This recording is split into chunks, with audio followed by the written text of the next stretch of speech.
Unang araw nga po ng work week, mga kapatid. Ano kaya ang aasahan natin sa magiging panahon ngayong araw?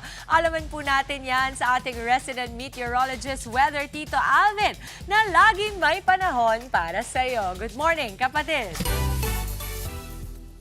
Good morning kapatid at good morning Mama Dims. Ulat panahon na po tayo ngayong araw ng Lunes. Ako Mami Dims, meron tayong binabantayang sama ng panahon sa labas ng ating Philippine Area of Responsibility. Ito po ay isang low pressure area na huling namata ng Pag-asa sa layong 1,470 kilometers east of northeastern Mindanao.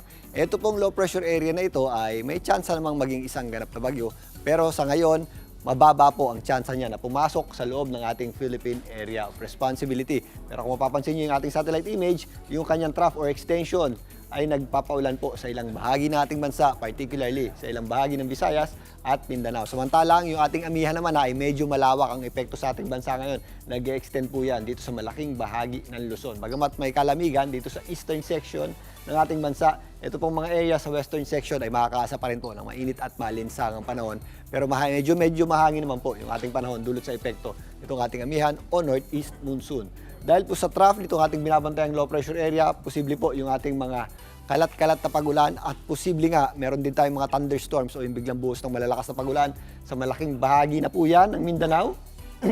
Kasama na rin po dyan ang malaking bahagi ng Visayas, particularly ang eastern section nito, ang central section nito, kasama na rin po dyan ang Cebu at Bohol, maging dito sa rehiyon ng Caraga. Mag-ingat po tayo kapag nakakaranas po tayo ng mga posibleng thunderstorms, ayan po ay biglang buhos ng malalakas na pagulan na may kasamang pagkulog at pagkidlat. Samantalang, ito pong ating amihan or northeast monsoon ay nagdadala po ng posibleng mga mahihinang pagulan sa ilang bahagi ng Bicol region, kasama na po dyan ang Quezon, Aurora, Isabela at ito pong areas ng Cagayan. So mag-ingat din po tayo dyan sa mga posibleng epekto ng mga pagulan yan, gaya ng mga flash floods at landslide. Samantalang, base rin po dito sa ating rain map, meron din tayong mga posibleng mahihinang pagulan naman sa mga rehiyon ng Caraga at kasama po dyan itong areas ng kabundukan ng Cordillera, kasama na rin po dyan ng Baguio City, maging dito sa areas ng Mindoro, Marinduque at Romblon. Ang natitirang bahagi naman ng Luzon, kasama po dyan ng Palawan at ito pong eastern section ng Central Luzon, makakaasa po tayo ng mas mainit at malinsangang panahon.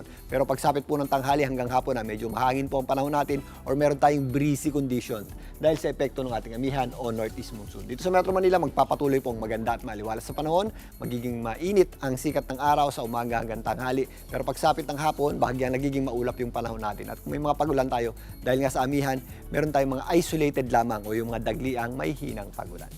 Bago na mga kapatid, sa unang araw ng linggo, ang ating araw po ay sisikat mamayang 6:08 ng umaga at muli po yung lulubog mamayang 6:05 ng gabi. At yan po muna latest sa ating lagay ng panahon ngayong Lunes ng umaga. Muli ako po ang inyong Weather Tito Alvin na laging may panahon para sa iyo.